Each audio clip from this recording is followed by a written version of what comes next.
tayo ng alimasag gata. Dito tayo ng gata sa alimasag. Ayan.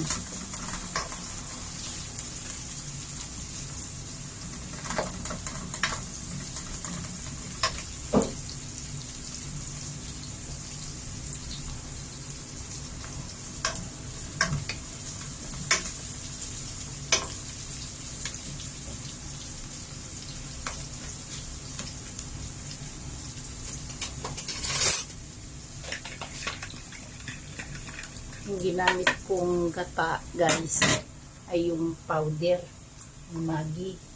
Ilagay na natin ang ating gata. Pakuluan natin. Para sa ganun. Tapos, lagyan natin ng paminta. Lagyan natin ng paminta na.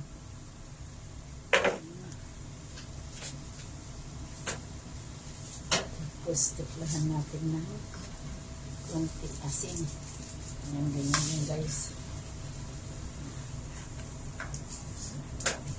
Usan ako ng Maggi cube. Ang Maggi. So, asin na lang ilagay. So, pakulaan ko muna yan.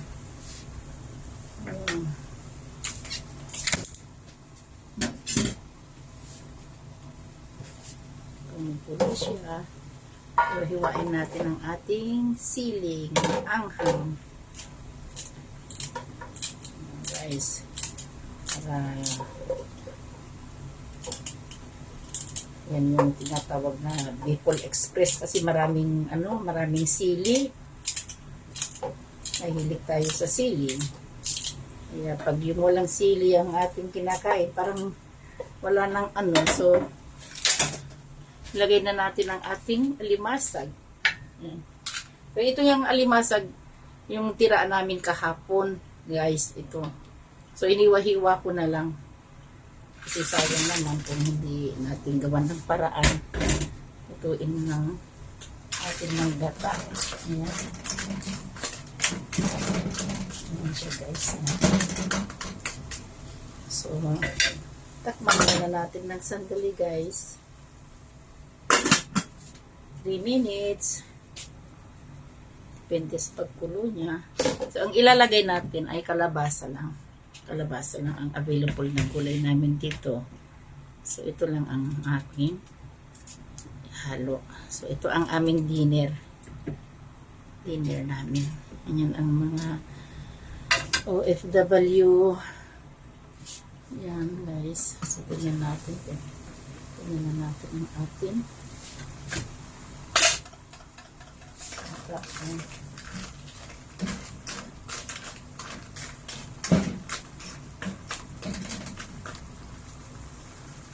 So, ayan, ay kumulo na. Pwede na natin ilagay ang ating kalabasa, guys. Ayan, ilagay na natin lahat. Kasi masarap ang kalabasa sa gata. So, takpan muna natin, guys. Balikan natin mamaya. Check natin ang ating ginataang alimasag. Haluin natin ng konti.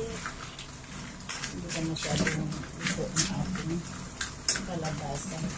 So, takpan natin ulit, guys. Balikan natin ulit after 3 minutes. So, balikan natin ang ating ginataang alimasag. Ayan siya. So, konti pa, guys. Medyo matigas pa ang kanyang kalabasa. So, tiplahan natin ng konting patis. Yung paro. Ito masarap ito, guys. Oh, masarap yan. Masarap ang patis na yan. Sausaw, lalo na sa sausawan.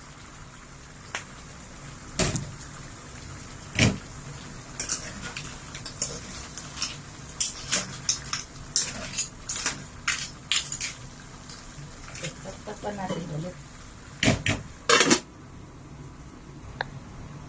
Check natin ulit ang ating ginataang kalabasan, alimasag. Ayan. Ayan, guys. Oh, napakasarap. Ayan.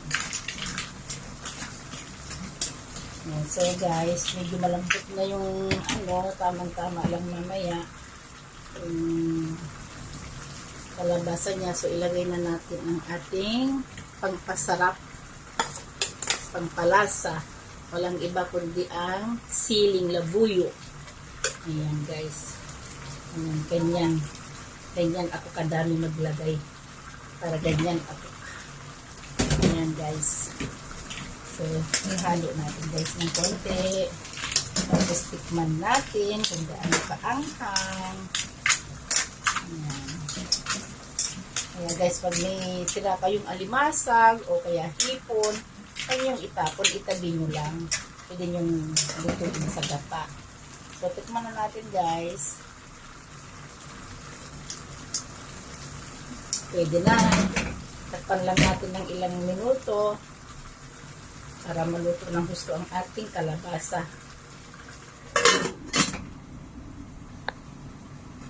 So, ito na guys, ang ating ginataang alimasag with kalabasa. Yan. So, ready na ang ating dinner. Yan guys. Kasi gusto ko guys, sa kalabasa, yung talagang lutong-luto siya. Ayoko yung matigas. Kaya masarap yung lutong-luto siya na yung kalabasa ba. Masarap yung kasi pag yung ano, parang mas lumapot ang kanyang ano, gata. Pag yung ano, napapansin nyo guys, ayan oh. Konti lang ang ating nilagay na gata. Pero pag nilagay nyo na ang kalabasa, at ayan ay ang kalabasa, niluto nyo ng tama, ay maganda ang ano, ang kalabasa niya. Malapot siya, oh. Ayan guys, oh, malapot siya, ayan, oh. Pero konti lang yung gata nilagay ko. Kahit powder yung nilagay ko dito. Alam niyo naman dito sa abroad, bihira ang ginagamit namin fresh milk. Kasi pag nakakabili kami ng fresh milk, mga guys, ano lang yun, yung pag Friday lang. Ayan. Pero pag wala kaming paggagamitan, hindi kami bibili. Pero pag yung alanganin na sa araw, sa oras ganun, hindi na kami makadaan sa supermarket. Ang ginagawa na lang namin, yung powder o kaya dilata. So, kaya ang ginamit ko dito ay yung powder. Ito ang ginamit ko. Maggi. Ito ay napakaganda. Napakaganda ng coconut na ito, yung powder. Kasi ito, pure. Malapot siya talaga. Yeah, pag kayo ay nagagata, ito ang bibili nyo, Maggi.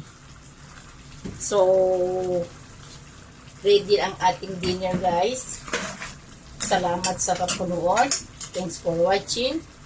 At please subscribe my YouTube channel. At ano nyo na rin yung ano yung bell para updated kayo sa ating mga videos. Ganun. So, pasensya na kayo guys kasi kung minsan bihira akong nakaka-upload kasi nga alam nyo naman may mga trabaho kaya bihira kung ano-ano lang ang mga ina-upload ko. So, pasensya na kayo pag ito lang ang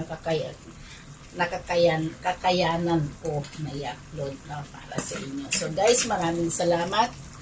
At sa lahat ng mga subscriber ko, lahat ng mga viewers ko sa Facebook Reels, please follow my Facebook Reels. At saka, guys, nanood kayo sa engagement kasi nag-i-engage din ako sa inyo. Kahit sinong dadaan sa wall ko, nini-engage ko talaga yan. Kahit hindi nyo ako nini-engage, ginagawa ko yun guys. Lalo na kung free ang time ko, laging kong ginagawa yan. So, thank you very much. Sana nagustuhan nyo ang aking video na ito. At sana nasarapan kayo sa aking luto. Yeah, thank you very much, guys. Bye-bye. Good night na sa Pilipinas. Alam ko naghihilit na kayo. And God bless us all, guys. Bye-bye. Ingat tayong lahat. Maraming salamat.